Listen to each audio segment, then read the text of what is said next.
The phone's shrill ring jolted me awake for the third time. It was 3:47 a.m., a time I knew from bitter experience was reserved for bad news. 63 years had taught me that much. Hello. I croaked, my voice thick with sleep. A crackle of static filled the line. Then a woman's voice, professional but laced with an urgency that sent a shiver down my spine. Is this Andrew Whitman? She asked. Speaking. Mr. Garrison. My name is Lena Hart. I'm a social worker at St. Paul's Hospital in Vancouver. I'm calling about your daughter. My hand tightened around the receiver. My daughter? Yes, sir. Jennifer is here, and she's been asking for you. The room seemed to tilt on its axis. I stumbled back and collapsed onto the edge of the bed, my wife, Diana, stirring beside me, her eyes widening with alarm. That's impossible. I managed, my voice flat, devoid of any feeling. My daughter passed away 31 years ago. A beat of silence hung in the air. Mr. Garrison, I understand this is a shock, but the woman here has identification. She claims to be Jennifer Garrison. She has a birthmark on her left shoulder blade shaped like a crescent moon. She says you used to call it her lucky moon when she was little. My breath hitched in my throat. A cold dread snaked through me. No one knew about that birthmark. Only family. It was never in any missing person reports. Never mentioned to the police. It was our private little thing. A silly name I'd made up when Chloe was 3. Terrified of the dark, I'd tell her the moon would watch over her, keep her safe. Mr. Garrison, are you there? My voice wavered. Where did you say she is? St. Paul's Hospital. In the psychiatric unit. She was admitted 2 days ago following a crisis intervention. She's stable now, but she's asking for you. She says she finally knows who she is. I glanced at the digital clock on the nightstand. 3:49 a.m. Vancouver was a 4-hour drive from Kelowna, 5 if traffic was bad. A sudden, desperate need to see for myself overwhelmed me. I'm on my way.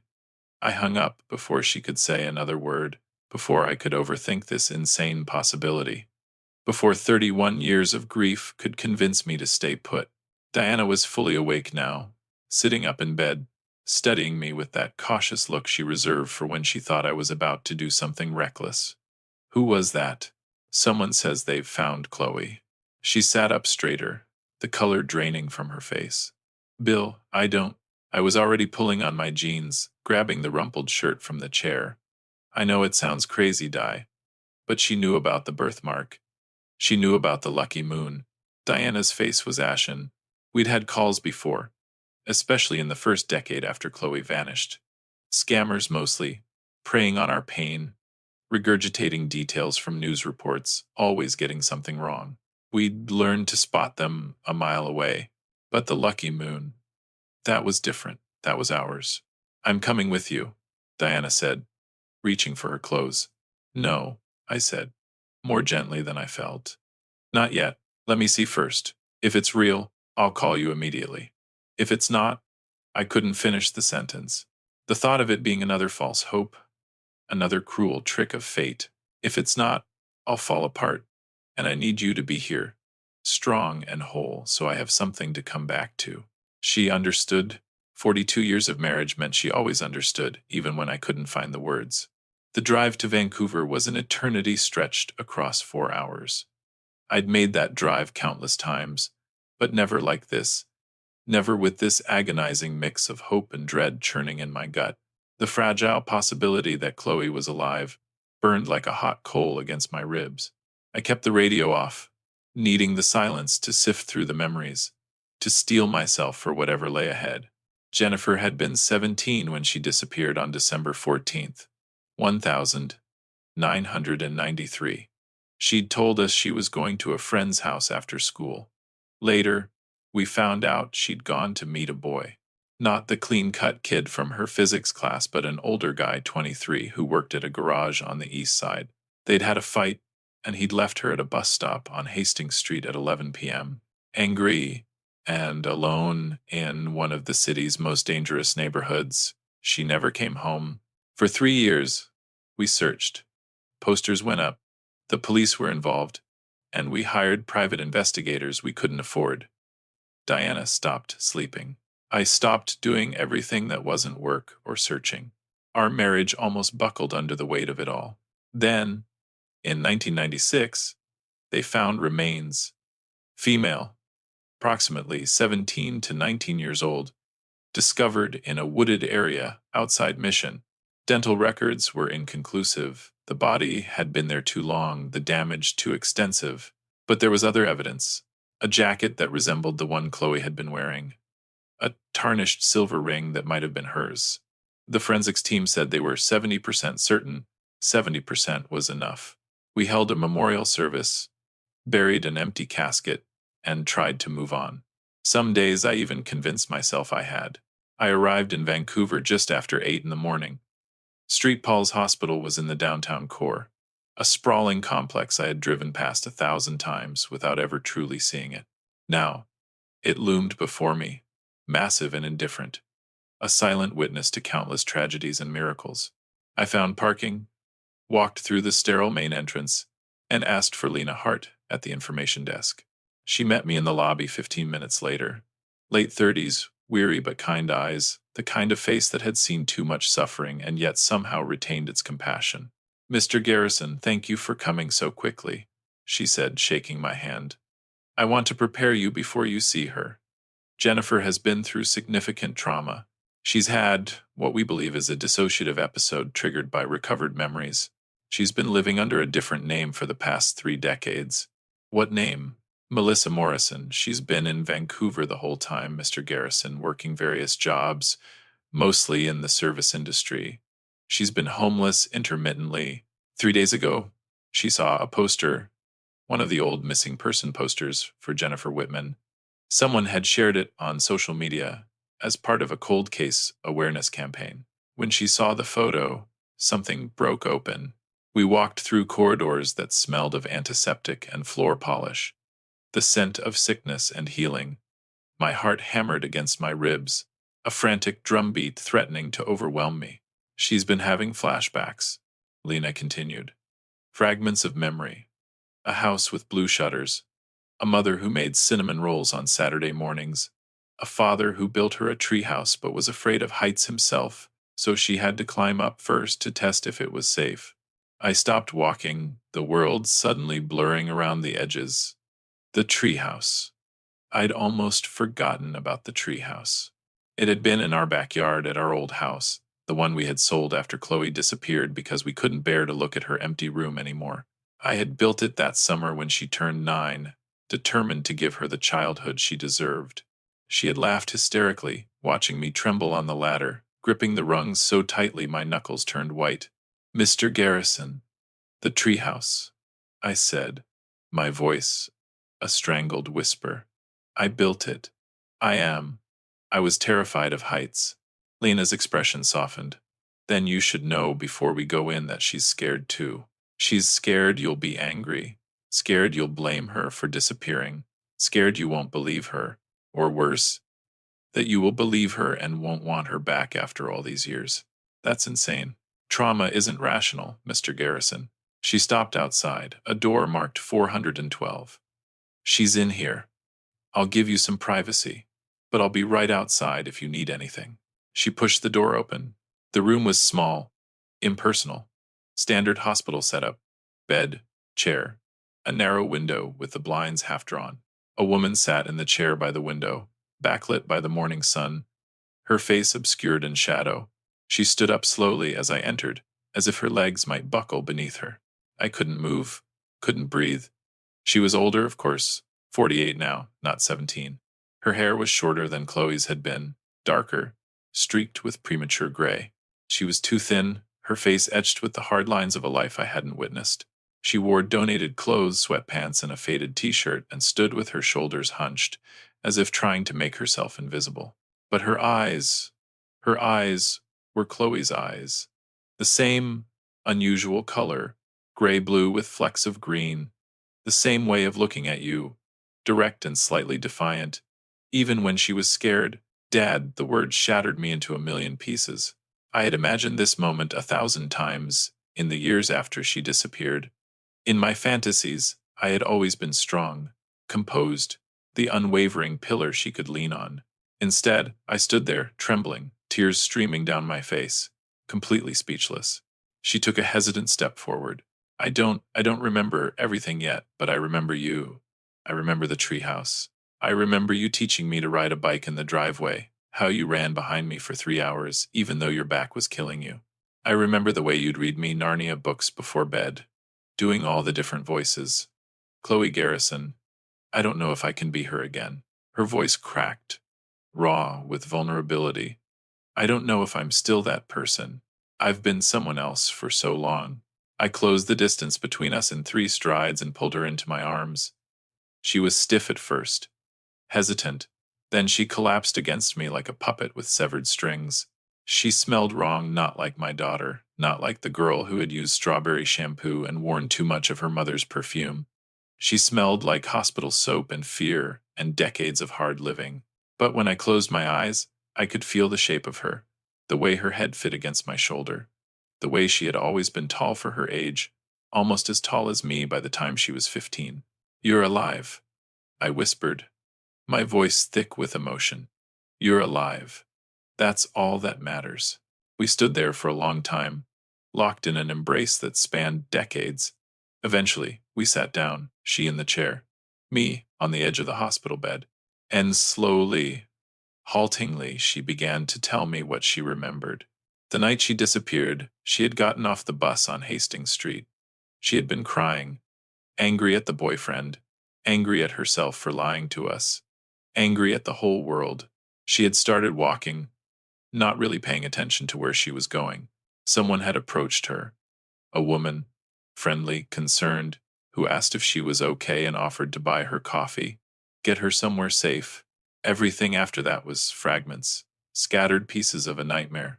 She had locked away so completely that, for 31 years, she hadn't even known it was real. There had been other girls, a house that moved, or maybe they had been moved to different houses, she wasn't sure. Years of dissociation, of being Melissa Morrison, a girl who had appeared in the system with fabricated papers and a fabricated history. Years of survival, of doing what she had to do to eat, to sleep, to stay alive. The memories had been returning in pieces over the past 5 years, she said. Little things that didn't fit the narrative of her life. A feeling that Melissa Morrison wasn't her real name, dreams about a house with blue shutters, about a mother's cinnamon rolls, about a father who was afraid of heights. But it wasn't until she had seen the poster 3 days ago, her own 17-year-old face staring back at her from a social media share, that everything had come crashing down. I lost myself, she said softly, her voice barely a whisper. Patricia says it was a psychotic break, but it felt more like waking up, like I'd been asleep for 31 years, and suddenly I remembered I was supposed to be someone else. I listened, not interrupting, not asking questions, just letting her talk. Some of what she said made sense. Some of it was confused, fragmented, as trauma memories often are. But through it all, there were details, small specific things that no con artist could have known. The way I always burned the popcorn on movie nights. The scar on her knee from when she had fallen off her bike at age 7 trying to impress the neighbor boy. The stupid argument we had had the week before she disappeared about her curfew, how I had said she was grounded, and she had screamed that she hated me, and those had been the last words we had ever spoken to each other. I didn't hate you, she said, her eyes searching mine. I need you to know that, Dad. I was 17 and stupid, but I didn't hate you. I know. My throat was so tight I could barely speak. I know, sweetheart. I know. There was a knock on the door. Lena entered, apologetic. I'm sorry to interrupt, but Jennifer needs to rest. And Mr. Garrison, there are some things we need to discuss. Practical matters. We stepped into the hallway. Lena kept her voice low. We'll need to do a DNA test to confirm her identity, though. Given what you've told me, I don't think there's much doubt. The police will want to interview her. Obviously, there's a trafficking task force that's going to be very interested in her case, and she'll need extensive therapy. Mr. Garrison, she's had what amounts to a complete identity collapse. The integration process will take months, maybe years. Whatever she needs, there's something else. Lena hesitated, her expression troubled. The remains you buried in 1996. We'll need to re-examine them. If Jennifer is alive, then someone else's daughter is in that grave. Someone else's family deserves to know the truth. I had been so consumed with the miracle of Chloe being alive that I hadn't considered that devastating implication. It hit me like a physical blow. For 31 years we had mourned her, but somewhere out there another family might still be searching, clinging to a sliver of hope that would never materialize because we had taken their daughter's body and called it ours. I'll contact the police, I said, my voice rough with emotion. Today, we'll do whatever needs to be done. Lena nodded. I need to ask you something difficult, Mr. Garrison. Are you prepared for this? Not just today, but long term. Jennifer isn't the girl you lost. She may never fully be that girl again. She's a 48-year-old woman with 3 decades of trauma and survival skills that might be hard for you to understand or accept. This won't be a simple reunion. She's my daughter. The words burst out of me, fierce and unwavering. I don't care who she had to become to survive. I don't care what she's done or what was done to her. She's my daughter, and I've had 31 years to grieve her. I'm not wasting another second. I called Diana from the hospital parking lot and told her everything. She was in the car before I had finished talking and wouldn't be talked out of coming. And I was grateful. I needed her strength, needed her unwavering certainty. The DNA test took 10 minutes to administer and 2 weeks to process. Those were the longest 2 weeks of my life. Longer even than the first 2 weeks after Chloe disappeared, because back then, I had still possessed a pure, unadulterated hope. Now, that hope was intertwined with a crippling fear, a deep-seated guilt, and a desperate, almost primal need for this to be real. Diana and I visited the hospital every day. Chloe Rivers, she wanted to be called Chloe Rivers now, said Melissa Morrison needed to be put away, was slowly emerging from the shadows. The dissociative episodes were becoming less frequent. She remembered more each day. She remembered her mother's cinnamon rolls, remembered the blue shutters on our old house, remembered the cat we had had, Winston, who died when she was 15. She also remembered things we couldn't verify, things from the missing 31 years. Some of them made Diana cry, made me want to tear the world apart with my bare hands. But we listened. We bore witness, because that's what she needed. The DNA results came back on a Tuesday. Lena called me into her office to deliver the news, even though we all already knew what it would say. It's a match, Mr. Garrison. Jennifer is your daughter. I nodded, unable to speak. Just nodded, the weight of it all settling upon me. There's more. The police have reopened the investigation into the 1,996 remains. They've been able to extract DNA, and they've run it through the national database. They found a match. The girl in the grave was Rebecca Kim. She went missing from Surrey in 1995. Her family has been notified. Another family, I thought. Another father who had spent decades not knowing. At least now they would have answers. At least now they could bury their real daughter, say real goodbyes. It didn't make what happened to Rebecca okay. Nothing could ever make that okay, but maybe it gave her family something, some small measure of peace. Chloe came home 3 weeks after that first phone call, not to the house. Diana and I had now a condo in Kelowna, downsized after the kids left home, but to a small apartment we helped her rent in Vancouver. She wasn't ready to leave the city yet and needed to be close to her therapy team, to Lena, to the world she knew as Melissa Morrison. Even as she slowly shed that identity, we helped her furnish her new space. Diana bought her dishes and towels and a comfortable chair. I built her a bookshelf, joking about how I still wasn't any good with a hammer after all these years. She smiled at that, a small, fragile smile, but undeniably real. Our sons came to meet her. That was hard. Ethan and Jordan had been 14 and 11 when their big sister disappeared. They remembered her, but their memories were filtered through the rose-tinted lens of childhood, unreliable and incomplete. The woman they met now was a stranger who happened to share their DNA, but they tried. They brought photos, helped fill in the gaps in her memory. Ethan told her about his kids, her niece and nephew she had never met. Jordan told her about his job, his husband, the life he had built. She cried during those visits, mourning the decades she had lost with them, the relationships they might have had. But slowly, carefully, we built something new. The police investigation into what happened to Chloe was ongoing. She had been able to give them some details, though many of her memories were still fragmented. There had been a trafficking ring, they told us, based in the downtown east side, operating for decades. Most of the original perpetrators were dead or in prison for other crimes, but the task force was diligently following every lead. Chloe testified in closed session. Diana and I waited outside, holding hands, while our daughter relived the worst moments of her life in service of justice. Afterward, she came out shaking, and we took her for coffee, her new ritual. She drank coffee constantly, needing the warmth and the comfort, and we sat with her while she processed the emotional fallout. I thought I'd feel better, she said, her voice barely audible, telling them everything. I thought it would help. Does it? I don't know yet, sweetheart. She wrapped her hands around her mug, staring into the dark liquid. Maybe ask me in a year. That had been 4 months ago. It was March now. The cherry blossoms were starting to bloom in Vancouver, painting the city in delicate shades of pink and white, and Chloe had called to ask if we wanted to visit. We did, always. She met us at the door of her apartment, and I was struck by how different she looked. She had gained weight, a welcome sign, Diana kept saying, as she had been dangerously thin when we found her. Her hair had grown out, revealing more of the auburn color I remembered from her childhood. She wore jeans and a sweater that actually fit her, not the ill-fitting, donated clothes from the hospital.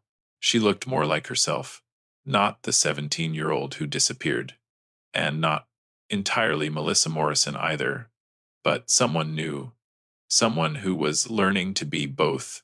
I made coffee, she said then almost shyly, and I tried to make cinnamon rolls Mom's recipe. I had to call her 3 times to get it right, and they're definitely not as good as hers. But they'll be perfect to us, honey, Diana said, pulling her into a tight hug. We sat at her small kitchen table, eating slightly overdone cinnamon rolls that tasted like forgiveness, like second chances, like all the Saturday mornings we had never had but might still get. Chloe told us she had been approved for vocational training and wanted to study to be a social worker, to work with trafficking survivors, to take her nightmare and transform it into something that might help someone else. I thought about how incredibly proud I was of her, this resilient woman who had survived the unsurvivable, who had lost herself and found her way back, who was choosing to move forward instead of remaining trapped in the past. I've been thinking about the treehouse, she said suddenly, her eyes twinkling with a hint of mischief. Do you remember, Dad, how scared you were of heights? I remember it well. Why did you build it if you were so afraid? I looked at her across the table, at this daughter who had been dead and was now alive, who had been lost and was now found, who had been Melissa and was now Chloe Rivers and, most importantly, was unequivocally herself. Because you wanted one, I said simply. Because you were mine, and I would have climbed Everest if you had asked me to. She smiled, a genuine smile that reached all the way to her eyes, lighting them up with a warmth I hadn't seen in decades. That's good, she said, because I think I might need you to climb a few more mountains before we're done. Then that's what I'll do, I told her, meeting her gaze with unwavering resolve. However many mountains, however long it takes, I'm not going anywhere. And I meant it with every fiber of my being. We had lost 31 years, a gaping chasm in our lives that could never be filled. But we had whatever time was left, and I intended to make every single second of it count because my daughter had come home. Not the same, not whole, not completely healed, but gloriously, undeniably alive. Alternatively, you may choose to keep it private, allowing the truth to surface within the will's contents. That decision rests entirely with you. I remain uncertain about the existence of an afterlife, Thomas. I cannot foresee whether I will face judgment for my deeds. Yet, if such a judgment awaits, I pray that the arbiter acknowledges the profound love I held for our daughter. My affection ran so deep that I willingly tarnished the reputation of a good man to shield her. That love was self-serving, rooted in cowardice, and inflicted irreparable wounds. Nonetheless, it was undeniably love. I offer my sincerest apologies. I recognize the inadequacy of these words. Sorry, cannot rewind the clock by 12 years. Sorry falls short of restoring your tarnished reputation. Sorry is incapable of reconstructing your relationship with Sophie Carter. Sorry is merely a paltry word, the only offering I can extend, alongside funds you deem unacceptable and a firm you never coveted. I implore you to wield them with greater wisdom than I ever did. Margaret, having meticulously read the letter not once, but 3 times, I carefully refolded it and returned it to its envelope. My hands maintained an unwavering steadiness, and my eyes remained remarkably dry. An unsettling sense of tranquility washed over me, akin to the feeling one experiences upon completing a protracted voyage, only to discover a profound emptiness at its end. Margaret had passed. The truth was now laid bare. Sophie Carter was now aware of my actions and her mother's machinations, and I was in a twist of fate that bordered on the absurd, impossibly wealthy. The sheer surreality of it all left me reeling. Rising from my seat, I retrieved the envelope and approached the window. The sun had long since retreated below the horizon, and the cityscape of Toronto glittered with lights, resembling a constellation scattered across the earth. Somewhere amidst that sprawling metropolis resided the young girl I once playfully pushed on swings, the very daughter for whom I endured imprisonment, the enigmatic stranger who had departed from this very room. A mere hour ago, her world irrevocably shattered.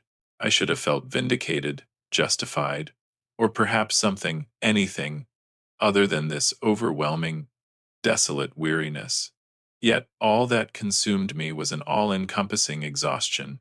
The ensuing week unfolded in a relentless blur of documents, legal consultations, and meetings with accountants. Mrs. Holbrook, with remarkable efficiency, granted me access within 5 days to accounts overflowing with more capital than I could conceivably expend in 10 lifetimes. Within that same week, I had successfully acquired a majority stake in Brennan Technologies and scheduled a board meeting to formally introduce myself as the company's new owner. Sophie Carter and I remained steadfastly out of contact. We orbited each other like binary stars, drawn together by a shared history too profound for collision, yet bound together by forces too intricate to permit a clean break. On Thursday, I convened with Brennan Technologies' executive leadership team. They were unfailingly polite, impeccably professional, and palpably intimidated. The disgraced former CFO had inexplicably ascended to become their superior. The man once accused of embezzling from the company now held its reins. Despite Margaret's will unequivocally exonerating me, people invariably clung to their preconceived notions, clinging to the narrative of 12 years past. I am not here to micromanage this company, I declared to them in what was once Margaret's sanctum of a conference room. I lack both the requisite skills and the inclination. My singular objective is to ensure its ethical operation. Mrs. Holbrook will implement rigorous oversight measures, quarterly independent audits, comprehensive ethics training for all executives, and a robust whistleblower protection system that reports directly to the board, which I will chair. David Chen, Margaret's former second-in-command, cleared his throat, a gesture that spoke volumes. What about the daily operations? Who will assume the role of CEO? You will, I stated firmly.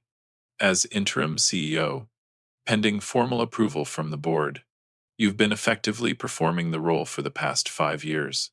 Let's simply formalize it. A fleeting expression of relief momentarily illuminated his face. Sophie Carter has been quite vocal about contesting the will and seeking to garner board support against your ownership. I responded with a smile that lacked any semblance of sincerity. Let her try. The will is airtight, and Sophie Carter would be well advised to learn a lesson her mother never imparted. Some battles are simply not worth fighting. Following the meeting's adjournment, I embarked on a tour of the building my building now, though the reality of that statement seemed to hold little weight. Employees engaged in hushed whispers as I traversed the corridors, some driven by curiosity, others by resentment, but few displaying genuine enthusiasm at my presence. I ultimately found myself on the top floor, within the confines of Margaret's former office, now stripped bare of personal effects, cherished photographs, and any discernible trace of her existence, save for the faint, lingering scent of her perfume clinging to the curtains. The office's floor-to-ceiling windows offered a breathtaking panorama of the city sprawling beneath. I stood where Margaret had likely stood countless times, gazing upon her kingdom. Had she ever experienced regret for her actions, or had she successfully convinced herself that they were justified, a necessary price for achieving unparalleled success? My phone buzzed, interrupting my reverie. A text message from an unknown number. "Can we talk? S." I stared at the message. Two simple words, accompanied by a single initial. My daughter reaching out after 12 years of radio silence, requesting something she had never needed before: my time, my undivided attention, and my willingness to listen without judgment. I could easily ignore it, allowing her to stew in confusion and mounting anger, forcing her to experience a fraction of the pain I had endured while languishing in prison, knowing that my own daughter believed me to be a common criminal. But revenge had never been my preferred course of action. Besides, I was weary of harboring anger, weary of carrying any burdens at all. I responded without hesitation. "Saturday, 10 a.m. Van Hoot on Queen Street." Her immediate reply: "I'll be there." Saturday dawned cold and bright, one of those quintessential autumn days characterized by abundant sunshine yet lacking any genuine warmth. I arrived early, ordered a black coffee, and settled into a window seat. The cafe bustled with the usual weekend patrons, students hunched over laptops, couples sharing delicate pastries, and families with exuberantly energetic children. Sophie Carter arrived with unwavering punctuality at precisely 10 a.m. As punctual as I remembered. She appeared markedly different, seeming smaller and less polished than I recalled, her hair pulled back in a simple ponytail, clad in jeans and a cozy sweater rather than her trademark power suits. Upon spotting me, she hesitated momentarily before approaching with the cautious steps of someone navigating a treacherous minefield. "Hi," she said softly. "Hi. Can I sit?" I gestured towards the empty chair. She sat down, ordered a latte, and then folded her hands in a gesture that eerily mirrored one of my own. For what felt like an eternity, we simply gazed at each other, attempting to bridge the chasm of years that separated us. I searched for traces of the girl I had once known in this woman's face, obscured by the passage of time, the accumulation of experiences, and the indelible marks of heartache. Yet, I could still see her there, just beneath the surface. "I don't know where to start," Sophie Carter finally confessed, her voice barely above a whisper. "The beginning usually works," I replied gently.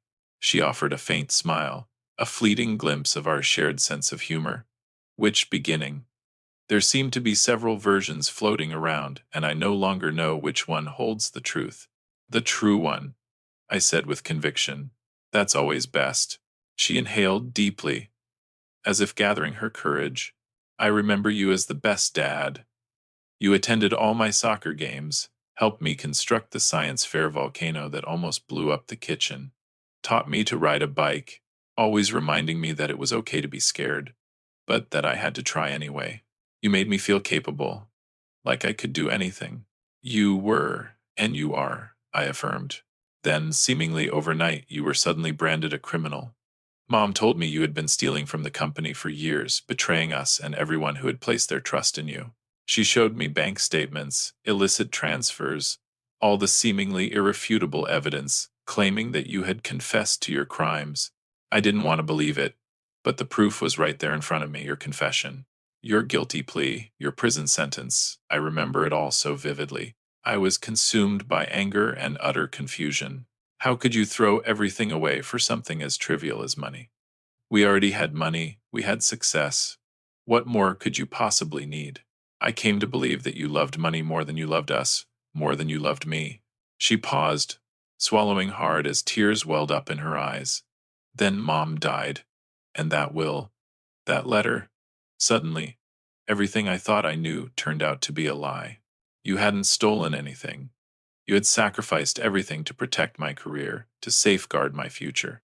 I spent 12 long years hating you for something you didn't do. You didn't know," I replied softly. "Your mother ensured that you wouldn't, but I should have questioned it. I should have at least wondered if there might be another side to the story." Her voice cracked with emotion. "You were my father. I should have believed in you. You were 28 years old, Sophie. Your mother was your hero, your boss, your mentor.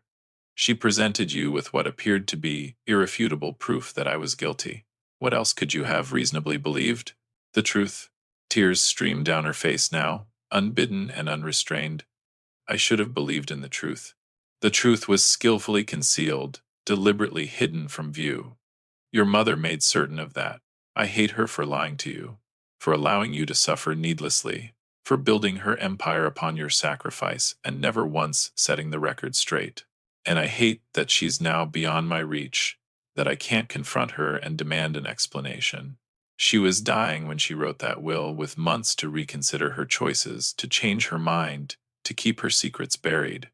Yet she ultimately chose to reveal the truth. That took courage, Dad. Too little, too late, perhaps, but it's more than many people manage to muster.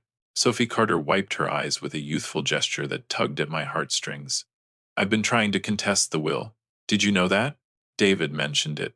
I consulted with 3 of the top lawyers in the city, and they all concurred that it's airtight. Mom ensured that too. I can't even put up a good fight. Can't even pretend that I have a chance of succeeding.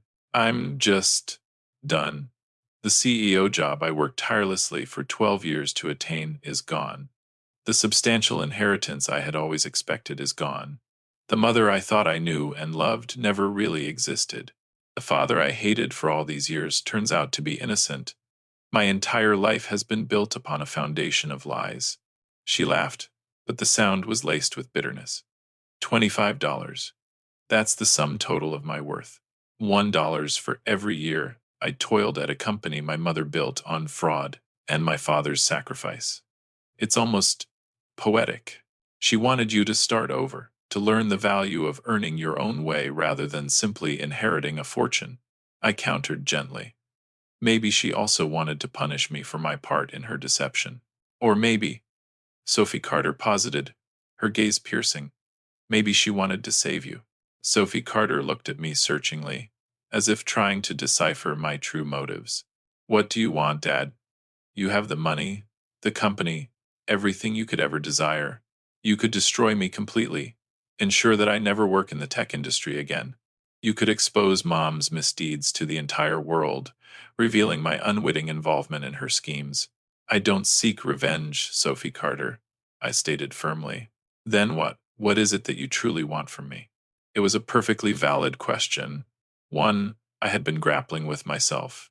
What times I want?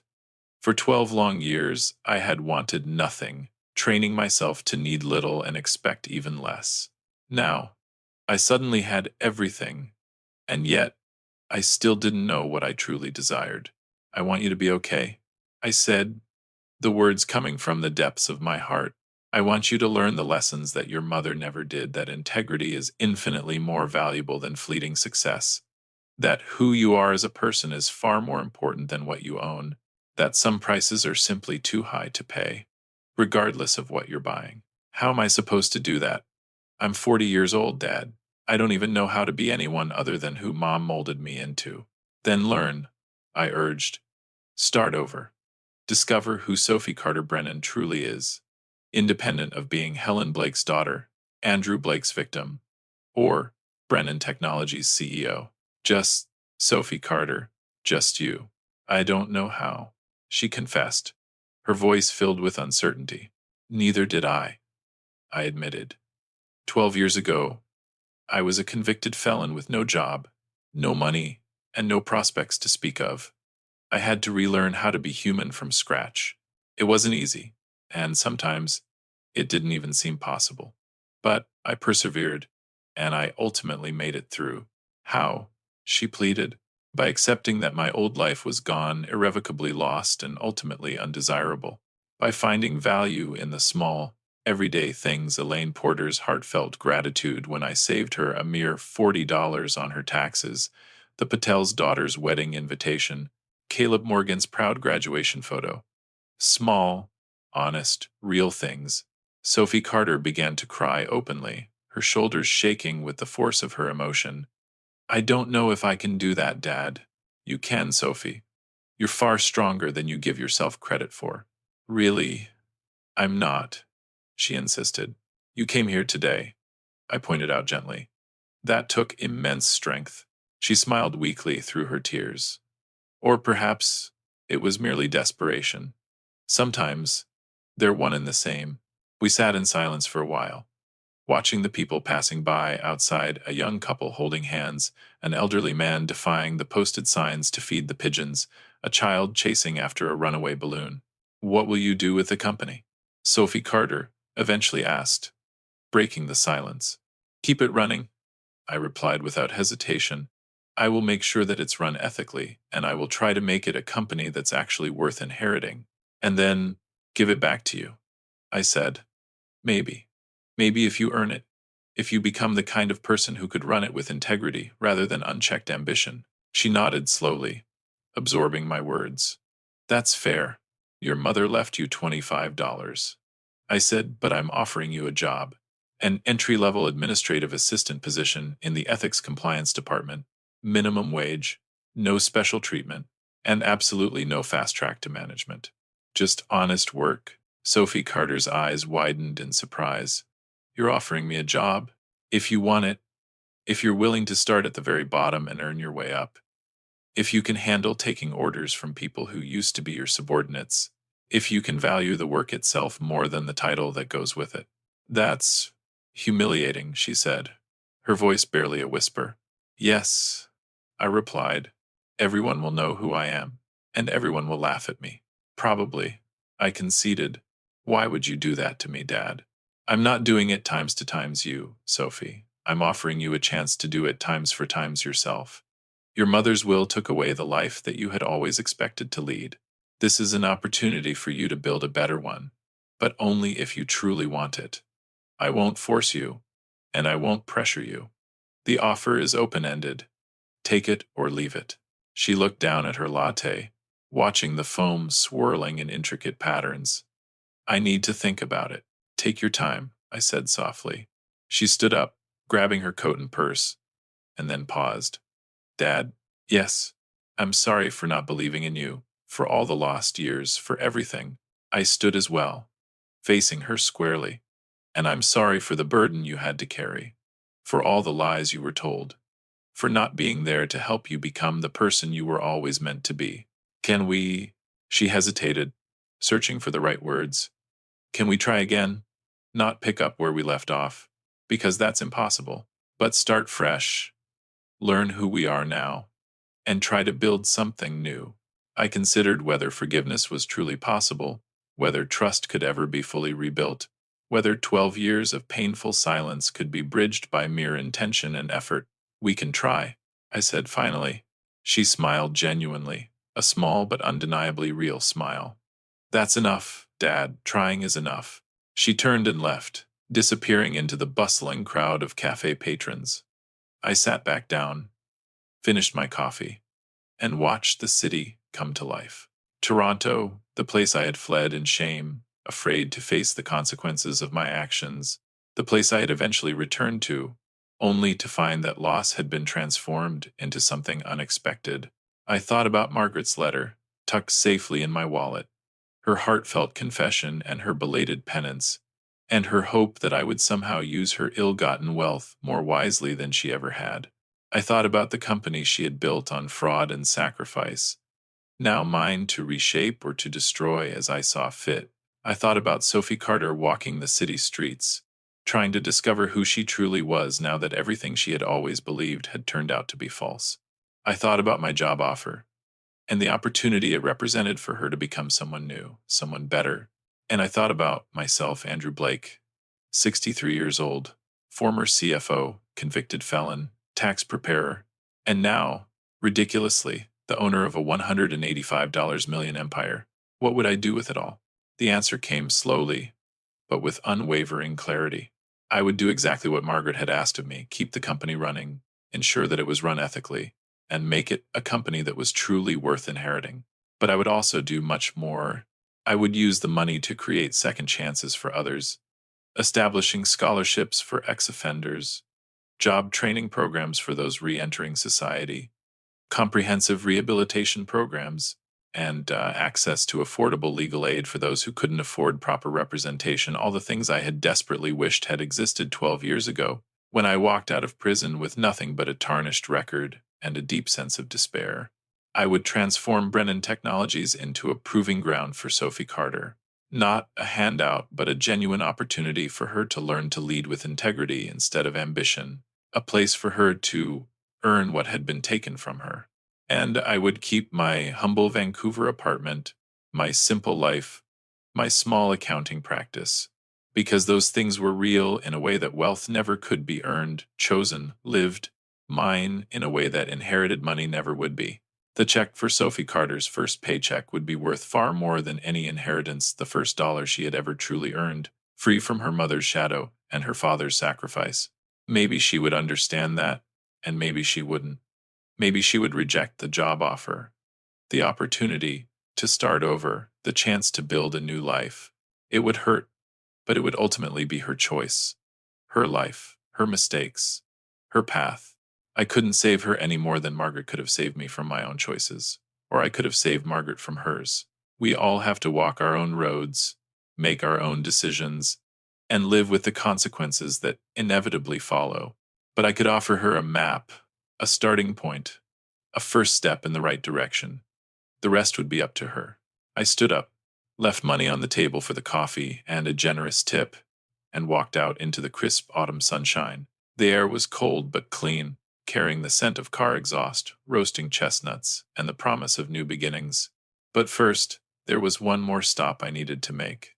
Mount Pleasant Cemetery was quiet, save for the gentle rustling of the wind through the trees, the distant hum of traffic, and the soft crunch of my own footsteps on the gravel path. I found Margaret's grave without difficulty, freshly turned earth, brightly colored flowers, and a simple granite headstone engraved with her name and the inscription, "She built empires, but forgot to build herself." I stood there for a long time, my hands thrust deep into my pockets, my thoughts swirling with so many accusations, regrets, and what-ifs that they seemed to shrink into insignificance. "I'll take care of the company," I said, my voice barely audible above the wind. "And I'll take care of Sophie Carter if she'll let me. That's all I can promise." The wind rustled through the branches of the trees, carrying with it the scent of fallen leaves and the distant promise of rain. I waited there, as if expecting Margaret to answer me from beyond the grave, as if the universe might somehow give me a sign, but there was only silence, and perhaps that was the only answer I needed. I turned and walked back towards the cemetery gates, towards the waiting taxi, towards the airport, and towards Vancouver, where my life was waiting for me, small and honest and real. Behind me, Margaret's grave stood bathed in the warm afternoon sun, holding its secrets, its truths, and a legacy that I would spend the rest of my days trying to redeem, not for her, not for Sophie Carter, but for myself. Because in the end, what truly mattered wasn't what you owned, what you lost, or who wronged you along the way, but who you chose to be when all the lies had fallen away and you stood alone with your conscience and the unyielding choice of what to do next. I chose integrity, second chances, and the unwavering belief that people could change, that Sophie Carter could become someone Margaret had never been, that I could use wealth to create good in the world, and that perhaps, just perhaps, I could finally make things right. Maybe I was naive, foolish, softened by 12 years of living a simple life, unable to fully comprehend the cutthroat nature of the world I was about to re-enter. But I had spent those years learning to be human, finding value in simplicity, meaning in honesty, and peace in letting go of the corrosive power of anger.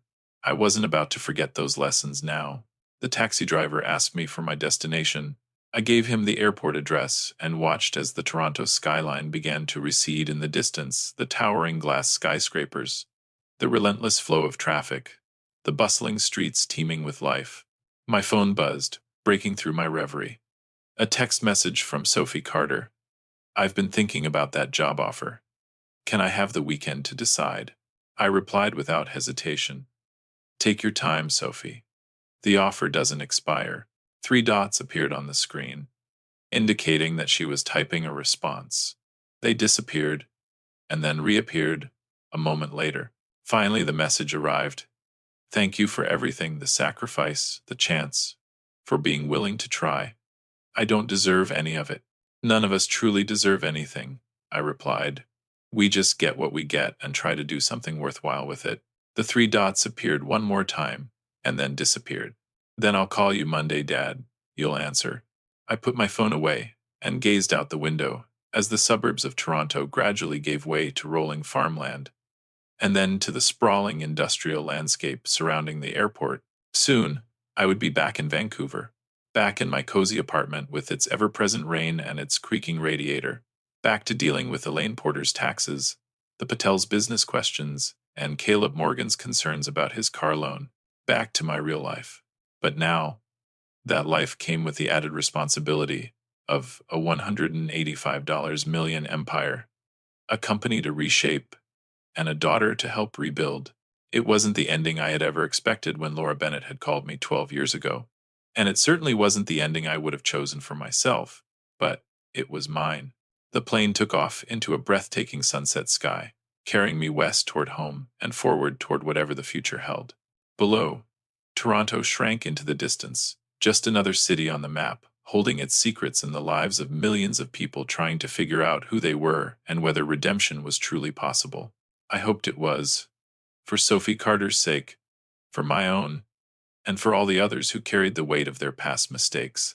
The story isn't truly finished until you stop trying, until you give up hope, until you allow your mistakes to define you rather than refine you. Margaret's story had come to an end, but mine was still being written, and so was Sophie Carter's, and so was everyone else's who still had breath in their lungs, a choice to make, and the courage to keep moving forward. That was the real inheritance that Margaret had left us, the reminder that it's never too late to tell the truth, to make amends for past wrongs, or to become the person you were always meant to be, even if it takes dying to find the courage, losing everything to truly understand what matters, or 12 long years and $185 million to finally make things right. The plane climbed higher, chasing the setting sun towards the mountains and the vast expanse of the ocean, and towards the apartment where my life was waiting for me to reconcile who I had been, who I had become, and who I would now have to be. It wouldn't be easy, but then again, the most worthwhile things in life never are. A text from Sophie Carter. I've been thinking about that job offer. Can I have the weekend to decide? I replied, take your time. The offer doesn't expire. Three dots appeared, they disappeared, then appeared again. Finally, thank you for everything, the sacrifice, the chance, for being willing to try. I don't deserve any of it. None of us deserve anything, I replied. We just get what we get and try to do something worthwhile with it. The dots appeared one more time. Then I'll call you Monday, you'll answer. I put my phone away and watched the suburbs give way to farmland, then the sprawl around the airport. Soon, I'd be in Vancouver, in my apartment, with the rain and creaking radiator, back to Elaine Porter's taxes, the Patel's business questions, and Caleb Morgan's car loan concerns. Back to my real life. But now that life came with a $185 million responsibility, a company to reshape, and a daughter to help rebuild.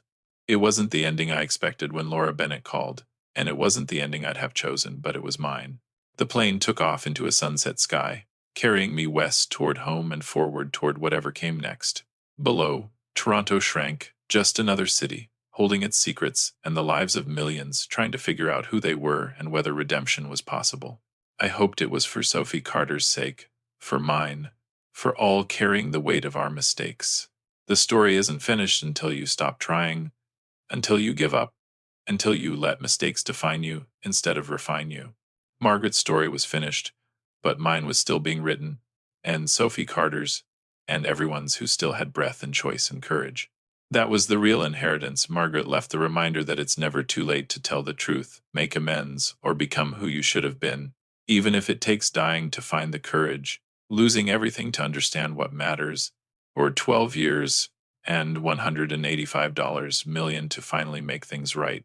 The plane climbed, chasing the sun toward the mountains and ocean and the apartment where my life waited for me to reconcile who I'd been, who I'd become, and who I'd now have to be. It wouldn't be easy, but then again, worthwhile things never are.